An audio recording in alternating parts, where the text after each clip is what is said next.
Welcome to the Alabama Renaissance Fair. This is my interpretation of the Gutenberg press. We really don't know what Gutenberg's press looked like. There were no pictures drawn of a press even until almost 150 years after its invention. But we think that most likely his press was based on wine presses or paper presses of the day.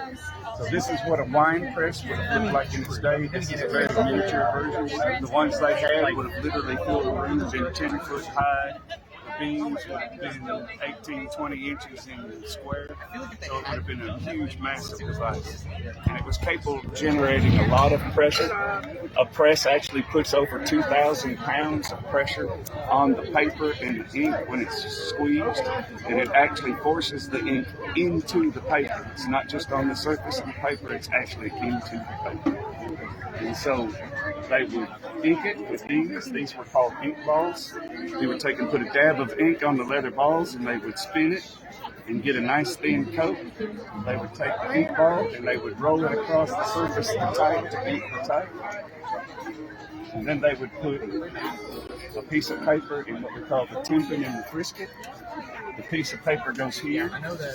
This is called the tympan. It actually moves up and down so that it can be pushed against the type, but doesn't actually touch the type until you actually squeeze it. Oil paper would be put in front of it so that you would cut out the window of what you were printing, and that way excess oil doesn't get on the outside edges of the paper.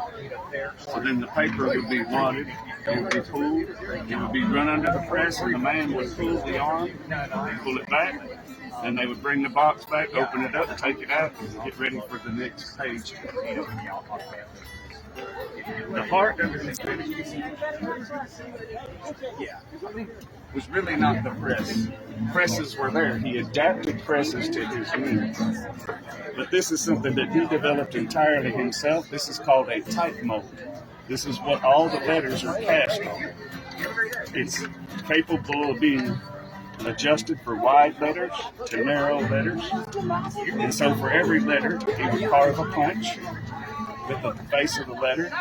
He would harden it, and then he would stamp that into a copper block called the matrix. And the matrix would be loaded into the mold, the spring would hold it in place. He would flip it over, he would get a dip of lead, tin, and antimony, pour it right in the throat. It cools immediately almost.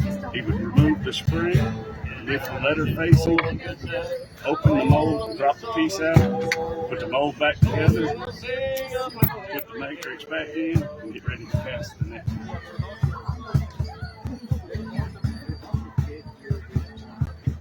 Cast type comes out with what they call jet.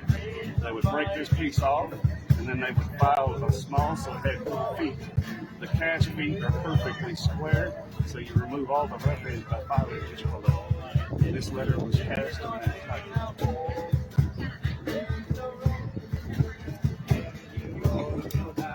It took approximately 2 years to handwrite one copy of a Bible. Gutenberg, in the same 2 years, with 4 presses around, printed 180 Bibles, and he wanted all of them to be on vellum. Vellum is animal skin, calf or lamb skin, and it's sanded and made really smooth.